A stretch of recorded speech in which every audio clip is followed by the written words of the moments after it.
Our goalkeeper's been subbed on. We equalise to make it 3-3 with a great goal. And then 2 players get a red card. Our goalkeeper spent a total of 7 minutes on the pitch.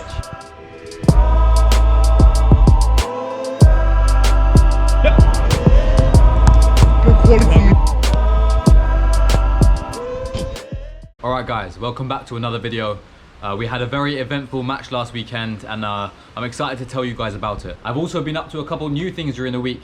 I went away to Valencia with the Steven Gerrard Academy, where we were stepping outside of our comfort zone, coaching Spanish kids and also getting the Steven Gerrard Academy name out there. So I was unable to play last weekend's match because my groin was injured and I didn't want to risk playing in a 90-minute match or coming on as a sub and making it worse. I wasn't able to train the day before on the Friday, and I probably could have come onto the pitch on the Saturday and tried to make a difference for the team, but I think I would have aggravated it further and meant that I stayed out for longer. Naturally, I still went to watch the game and I tried to get as involved as I could, just to support the team and just to help the boys get a positive result. The feeling, the emotion in training in a week building up to this game was really positive, was really good and really cohesive. On the training pitch and also on the matchday pitch, we're starting to look much more like a unit, like a team, like a family. And that's coming out in a lot of our play, as you'll see in the story of the game. We played this game on a beautiful AstroTurf pitch just outside the Hercules Stadium, and the first 5 minutes were a little bit scrappy. Due to injuries and the players who were available, our manager chose to go for a 4-2-3-1 formation, which worked quite well. We had balance, but in the first 5 minutes we gave up a goal. The opposition had a bit of good play down one side, crossed the ball in, and our fullback got round on the cover well to block the shot, but it bounced back off their player and went in the net. With it being quite an unlucky goal to concede, it was easy for our heads to drop. It would have been easy for us to say, here we go again. We start off the game and we're on the back foot straight away. But after the goal, we responded really well. Our attitude was top quality, and the calm on the ball and the presence, especially of our back line, of our centre backs, our centre mids, our full backs and our goalkeeper, just to be calm enough to play out the back, to keep the ball, to retain it under pressure and to keep it moving was brilliant. It was the first time that I'd seen us play with that level of confidence and calm in a high pressure situation. While we weren't rewarded for that in the first 20 or 25 minutes after they scored, we did capitalise on a corner. Our left winger Ethan whips in a lovely ball and the keeper and the centre back fail to deal with it. It drops to our other winger McKeith and he smashes it in the net, 1-1. I think as a team we might have felt a little bit lucky that we got back into the game through a corner where it dropped to one of our players, and it felt from the sideline that we played with a little bit of fear after we equalised. A few minutes after we equalised, the ball pops out to one of their players who's a good distance outside of the box. He takes a brilliant first touch to set himself and an even better second touch to put the ball over our goalkeeper and score a half volley from a good way out. We go in at half time and once again we feel a little bit hard done by. The opposition had 2 moments. That's all they had. The opposition had 2 moments. That was really it. On the bench and unable to play, I try and encourage the boys to see the positives out of that half, to see how we've dominated possession and we've played with so much more personality than we ever have done in the past. The communication from the boys who came off the pitch as well was brilliant. They were geeing each other up, they were talking about the problems that they were facing and how they can solve them together, rather than getting on each other's backs and getting frustrated with the scoreline. I think that in those testing moments where your team's losing and you're facing a difficult period ahead, it's really the strength of the pack and how together the team is that makes it different. We came out into the second half and once again played with incredible character. We trusted each other at the back, we trusted each other in midfield, and we played through the thirds really well. After some time we get the goal that we deserve. A long ball goes into Raymond, who does well to battle with his defender. He beats him to the first ball and then makes him look like a fool and beats him again. Then puts in a brilliant cross towards the back post where Andres, our striker, just misses it, but Ethan, our opposite winger, is there for a tap-in. This is far more than we deserve and the boys all celebrate together and the energy in the team is brilliant. We go back in and we once again seem to play with a little bit of fear. We stopped trusting ourselves at the back. I think we were scared of making a mistake and losing a goal when we've worked so hard to get into the position where we're level. After about 5-10 minutes of basketball, really, it wasn't football, it was very back and forth. The other team send a long ball up the pitch and our defenders try and deal with it but get unlucky with the flick off Mack's head and the touch off Ruben's boot as it takes it through to their opposite winger. Now in the first few games of the season, this would be a moment where heads would drop, characters would hide, but this is the exact opposite of what happened in this team. I heard encouraging words from teammates on the pitch. I saw positive body language with their chest up and their heads facing forwards. I saw characters, I saw leaders, and I saw teammates who were willing to work hard and do dirty work for each other to get a positive result. Now, with only 2 substitutes left, including a goalkeeper, and 2 of our players needing to come off the pitch, our manager made a very brave call. He decided to throw on our goalkeeper, Damien, the Polish Hulk, up top. He got involved in the play straight away, to be fair to him, and he was a nuisance and a big problem for their back line. With not much time to spare, the ball comes out to Maka, the same player who's made a little mistake for their 3rd goal, and he plays a brilliant pass through to Ethan on the left wing, who takes his first touch, past an on-rushing defender, gets onto the 2nd ball, and smashes it into the roof of the post with his right foot. He's left-footed, and once again, we have no weak feet in this team. Shortly after we scored, one of their players tries to land a sneaky punch while the ref's looking away on Damien, our goalkeeper who's just come on. The ref hears the punch, turns around, and gives that player a red card. Now, we're thinking that that's justice, right? That's done. We're going to move on to the next player, maybe we can go on to win this game. But as Spanish players love to do, they get around the referee, they start complaining, and they lie. They tell the ref that Damien instigated it, that he kicked out at that player, and like many refs in this league who seem to struggle with making even basic decisions, he decides to send Damien off as well for absolutely no reason. So just to recap the final minutes of the game, our goalkeeper's been subbed on, we equalised to make it 3-3 with a great goal, and then 2 players get a red card.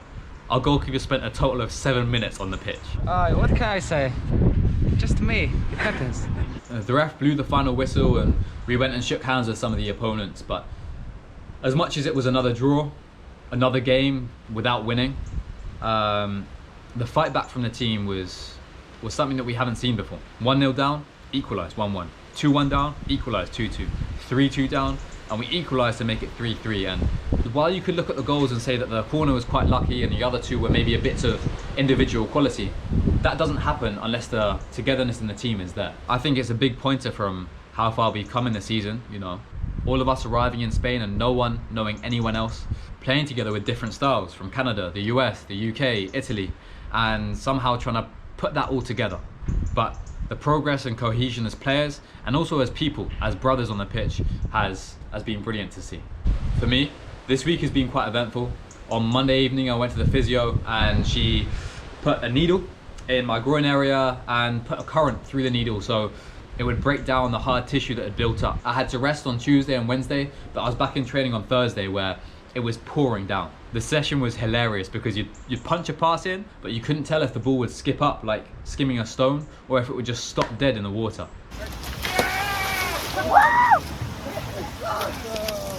On Wednesday, as I mentioned at the start of the video, I went with the Steven Gerrard Academy to Valencia to coach in a local school there. Finally gonna make it in the video. Away days in Valencia. We ran a session for 2 hours with mixed abilities and mixed age groups, kind of like a PE lesson but for around 60 kids, and we had a really good time stepping outside of our comfort zone, trying to coach a little bit in Spanish as well, and just putting on a little bit of a show for the kids and allowing them to express themselves and get used to football. Well, we didn't get to go inside. We saw the Mestalla Stadium from the outside and it was a beautiful stadium. This coming week there are talks of going to Albacete, which is the town that Iniesta grew up in, to coach in a school over there. And I'm really thankful to both Craig and Maka from the Steven Gerrard Academy for giving me the opportunity to come with the boys. I was speaking to both of them on the coach on the way back from Valencia, and they mentioned that one of the reasons I popped up in their mind as a choice to come and help out was because I've been getting involved in the under-19 coaching somewhat this season, and my Spanish has improved quite a lot as I've been working quite hard on it. Now, when I was learning Spanish and when I was coaching, I didn't ever do it so I could get some kind of special trip or some kind of special outcome from that. But going outside of your comfort zone, learning new things, and immersing yourself in any new environment will always pay dividends. For those of you watching, doing any kind of coaching, whether it's helping out and assisting or having your own team, can create different opportunities for you to learn about football, to travel the world, and also to earn a little bit of money. I only trained once this week on Thursday, and from a footballing perspective, I felt refreshed and renewed.